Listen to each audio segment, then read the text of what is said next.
Sino si Kylene Alcantara? Si Kylene Nicole Aquino Alcantara Manga, or in short, Kylene Alcantara, ay isang Filipino actress, singer, dancer, host, and model.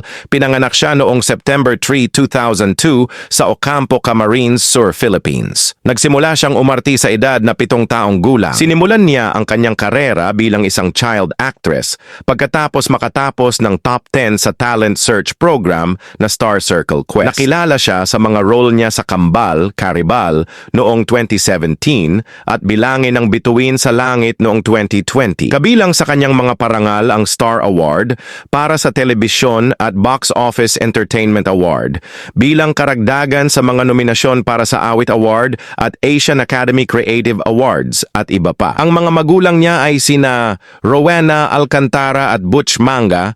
Mayroon siyang 2 nakatatandang kapatid na lalaki sina Robin at Kent. Sa kasalukuyan in a relationship na si Kylene with Cobb Paras.